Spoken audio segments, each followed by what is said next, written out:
कई ऐसे इस्लामिक कानून हैं जिनकी वजह से मुस्लिम महिलाएं प्रताड़ित हैं और उन कानूनों में कुछ का जिक्र हम आपको कर देते हैं। बहुविवाह, निकाह हलाला, निकाह मुतहा, निकाह मिस्यार और इनमें कई नाम तो ऐसे हैं जो शायद आपने सुने भी नहीं होंगे।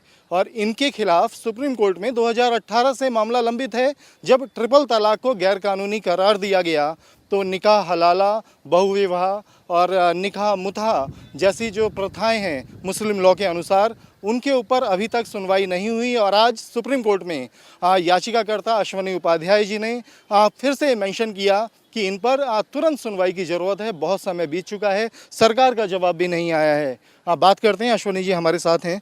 सर, ऐसे तमाम इस्लामिक कानून हैं जिनको आप लगातार सुप्रीम कोर्ट में आवाज़ आप उठा रहे हैं, जिनसे मुस्लिम महिलाएं परेशान हैं। सबसे पहले तो लोगों को ये जानना बताना ज़रूरी है कि निकाह मुतहा क्या है, निकाह मिस्यार क्या है, इनके जो कुप्रथाएं हैं उनके बारे में कुछ बताएं।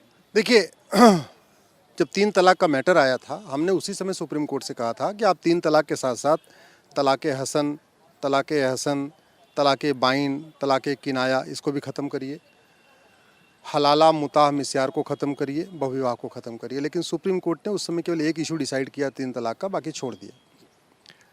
निकाह हलाला ये होता है कि एक बार आपके अगर तलाक हो गया, अब दोबारा मान लो किसी गुस्से में तलाक हो गया, चाहे वो तलाक़ हसन हुआ, तलाक़ अहसन हुआ, तलाक़ बाइन हुआ, तलाक़ किनाया, किसी भी तरीके का तलाक हुआ, मान लो दोबारा आप 6 महीने बाद, साल भर बाद, 2 साल के बाद दोनों पति पत्नी चाहते हैं कि अब जो है भाई ठीक हम एक साथ रहेंगे, तो वो सीधे सीधे दोबारा यूनाइट नहीं हो सकते हैं। उसके लिए उनको किसी एक और बंदे से निकाह करना पड़ेगा और उसके बाद वो उसके साथ वो शादी में एक रात गुजारेगा, पूरा मतलब शारीरिक संबंध भी होगा, उसके बाद फिर वो तलाक देगा और फिर दोबारा से यूनाइट हो सकते हैं। इसको कहते हैं निकाह हलाला। इस पर आपकी क्या दलील है? हमारा ये कहना ये अपने आप में रेप है।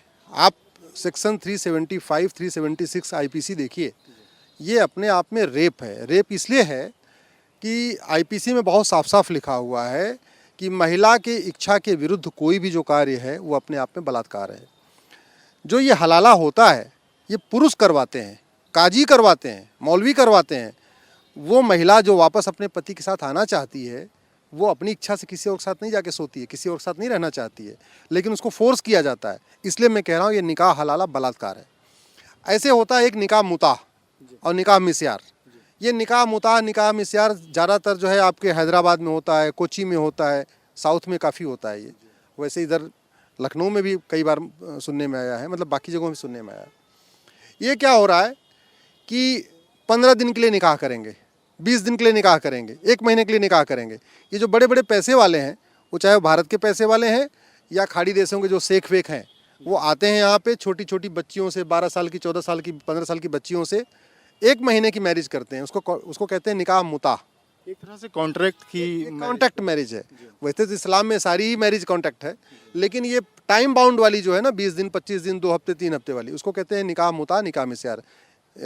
शिया सुन्नी में एक में मुताह होता है, एक में मिस्यार होता है चीज़ वही है। एक में निकाह मुताह कहलाता है, एक में मिस्यार कहलाता है। 15 दिन और 20 दिन की शादी का क्या मायने है? तो इसलिए अच्छा, उसमें क्या होता है कि दूसरा ये लोग निकाह करते हैं तो कोई सेफ्टी प्रिकॉशन यूज़ करते नहीं है और ये 20-25 दिन के बाद चले जाते हैं, लड़की प्रेग्नेंट हो जाती है।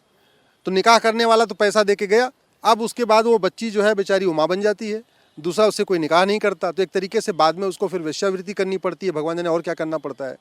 तो इस तरीके से पूरी लाइफ ख़राब हो रही है। निकाह मुताह, निकाह मिस्यार भगवान जाने कब शुरू हुआ था, 1000 साल पहले, 1200 साल पहले कब शुरू हुआ, किस लिए शुरू हुआ मुझे नहीं पता। आज की स्थिति में जब हम आज़ादी की 75वीं वर्षगांठ मना रहे हैं और हम कह रहे हैं भारत में संविधान है, संविधान का मतलब समान विधान है, तो जो व्यवस्था होनी चाहिए वो सबके लिए होनी चाहिए।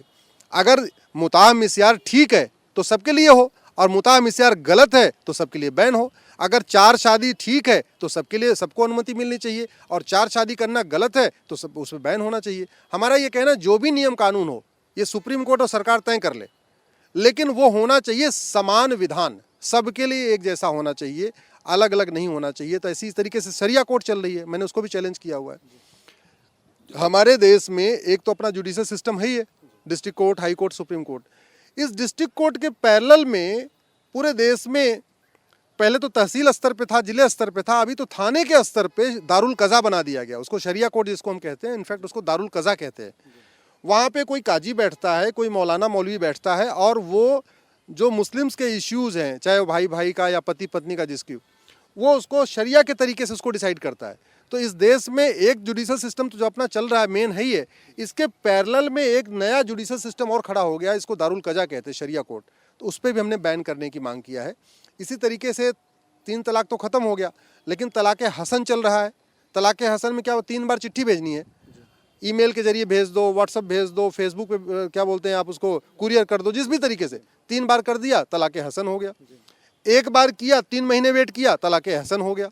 और नया आया तलाक़ किनाया, तलाक़ बाइन। ये जानना चाहते हैं क्योंकि आपने इसको लेकर अभी पिटीशन पर बात भी हुई थी और नोटिस भी हुआ केंद्र सरकार को, NHRC को, इसके बारे में कुछ बताएं। ये तलाक़ बाइन और तलाक़ किनाया तो इनफैक्ट कहीं कुरान हदीस में भी नहीं लिखा है, ये काजियों ने और मौलानाओं ने अपनी तरफ से नया डेवलप किया है।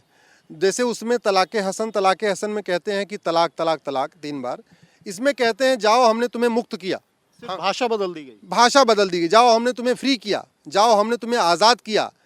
तो बस हम तुम्हें आज़ाद करते हैं, हम तुम्हें आज़ाद करते हैं, हम तुम्हें आज़ाद करते हैं। 3 बार कह दिया, इनका हो गया तलाक़ किनाया। इसी तलाक़ बाइन में एक बार कह दिया हम तुम्हें आज़ाद करते हैं, 3 महीने वेट कर लिया, तलाक़ बाइन हो गया। और एक महीने पे 3 बार कहा हम तुम्हें आज़ाद करते हैं, हम तुम्हें आज़ाद करते हैं, तलाक़ किनाया हो गया। शायद इसलिए जो याचिकाकर्ता आपके साथ आई, जो कर्नाटक की डॉक्टर हैं, उन्होंने कहा कि ट्रिपल तलाक बैन होने के बाद नए नए तरीके निकाल लिए गए, और वही आप बता रहे हैं कि ये काजी और मौलाना ने निकाले। बिल्कुल बिल्कुल, मैं फिर बार बार कहता हूँ, हिंदुस्तान एक सेकुलर देश है, ये वेद पुराण से चलता नहीं है, गीता रामायण से चल नहीं रहा है। तो जब वेद पुराण गीता रामायण से नहीं चल रहा है, तो ये कुरान हदीस से क्यों चले? या तो आप एक काम करो, सबको अनुमति दे दो कि भाई ठीक है, जो मुस्लिम है वो कुरान हदीस के हिसाब से करें, पारसी जो क्रिश्चियन है अपने तरीके से पर्सनल ला करें। तो हिंदुओं को भी अनुमति दे दो कि जो हमारे वेद में लिखा है, पुराण में लिखा है, जो हमारे गीता रामायण में लिखा है, या हमारे जो और भी बहुत सारे ग्रंथ हैं, धार्मिक ग्रंथ हैं, हम भी उनको फॉलो करें, उनके हिसाब से चलें। तो आप क्या कह रहे हैं? नहीं नहीं नहीं, आप वेद पुराण के हिसाब से नहीं चल सकते, आप गीता रामायण के हिसाब से नहीं चल सकते, लेकिन एक कम्युनिटी करे नहीं नहीं भैया तुम कुरान हदीस के हिसाब से चलो। ये गलत है, ये सेकुलरिज्म के खिलाफ है, ये संविधान के खिलाफ है। जी, एक और बात है, आप हिंदुओं के अलावा अगर देखा जाए, आपकी जो तमाम याचिकाएं हैं वो ये बताती हैं कि इनके कानूनों की वजह से कहीं ना कहीं जो असर आता है मुस्लिम महिलाओं पर आता है, चाहे वो शरिया कोर्ट हो, चाहे निकाह के तमाम तरीके हों या तलाक के तमाम तरीके हों, उससे परेशान है। तो वो महिलाएं हैं जो अपनी आवाज़ नहीं उठा सकती, जो एक तरफा निर्णय। हमारी ज़्यादातर याचिकाएं मुस्लिम बहनों के पक्ष में है। मैं इसका एग्जाम्पल देता हूँ। अगर पॉपुलेशन कंट्रोल लॉ बनेगा तो इसका सबसे ज़्यादा फ़ायदा हमारी मुस्लिम बहन बेटियों को होगा, क्योंकि हिंदुओं ने तो पहले 1 बच्चा 2 बच्चा करना शुरू कर दिया। हमारी मुस्लिम बहन बेटियों को जो बच्चा पैदा करने की मशीन बना दिया गया है, उनका स्वास्थ्य अच्छा होगा, उनका भी अच्छा विकास होगा, वो भी आगे बढ़ेंगी। तो पॉपुलेशन कंट्रोल लॉ की जो ज़रूरत है, जो सबसे ज़्यादा फायदा होगा हमारी मुस्लिम बहन बेटियों का। इसी तरीके तमाम मुस्लिम महिलाएं आपके पास आई भी हैं जो याचिका जिनकी मुझे तो रक्षाबंधन पे 100 से ज़्यादा मुस्लिम बेटियां और मुस्लिम बहनें मुझे राखी बांधती हैं। अब मुझे हिंदुओं से ज़्यादा मुस्लिम बहन बेटियां मुझे राखी बांधती, इसलिए बांधती हैं क्योंकि उनके जो इश्यूज़ हैं, भाई लड़के लड़के की शादी की उम्र बराबर होगी, जो मेरी PIL चल रही है, उसका फ़ायदा किसको मिलेगा? हिंदुओं में पहले 18 साल है और 21 साल है, उसका फ़ायदा मिलेगा हमारी मुस्लिम बेटियों को, क्यों, जिनकी शादी की उम्र 9 साल है। ऐसे ही तलाक लेने की प्रक्रिया एक होगी, तलाक का तरीका एक होगा, तो किसको फ़ायदा होगा? मुस्लिम बेटियों को फ़ायदा होगा। हिंदुओं में पहले तलाक कोर्ट के जरिए होता है, मौखिक हो ही नहीं सकता है। गुजारा भत्ते का अधिकार सबको मिलेगा तो किसको फ़ायदा होगा? मुस्लिम बेटियों को। हिंदुओं को पहले गुजारा भत्ता मिलता है। गोद लेने का अधिकार मिलेगा तो किसको फ़ायदा होगा? मुस्लिम बेटियों को। हिंदुओं को पहले गोद लेने का अधिकार है। विरासत का अधिकार, वसीयत का अधिकार अगर होगा तो किसको फ़ायदा होगा? मुस्लिम बेटियों को। हिंदू बेटियों को तो पहले ही फ़ायदा है। तो मेरी इन याचिकाओं का जो सबसे ज़्यादा जो बेनिफिट होना है वो हमारी मुस्लिम बहन बेटियों को है। इसीलिए कुछ काजी, कुछ मौलाना मुझे मुस्लिम विरोधी बताने की कोशिश करते हैं, क्योंकि सारा का सारा जो मैं कोशिश कर रहा हूँ कि इस देश में जो कानून हो, जो नियम हो, वो सबके लिए हो। हिंदू बेटी पे भी लागू हो, मुस्लिम बेटी पे भी लागू हो, हिंदू बेटों के ऊपर भी लागू हो, मुस्लिम बेटों के ऊपर भी लागू हो। बस एक आखिरी सवाल है, ये कुप्रथाएं सालों से हैं आपके मुताबिक, जो याचिकाएं दाखिल हैं, और अब जब सुप्रीम कोर्ट में 2018 से मैटर पेंडिंग है, इस बारे में क्या कहना चाहेंगे कि अब सरकार का जवाब क्यों नहीं आया, या आज जो आपकी मेंशनिंग रही, आगे के लिए आप क्या उम्मीद कर? देखिए, आज मैंने सुप्रीम कोर्ट से यही कहा कि 5 जजों की बेंच इसको सुन रही थी, ये बहुविवाह, हलाला, मुताह मिस्यार और शरिया कोर्ट को। उसमें जस्टिस इंदिरा बनर्जी पहले रिटायर हो गई, जस्टिस हेमंत गुप्ता आज रिटायर हो जाएंगे।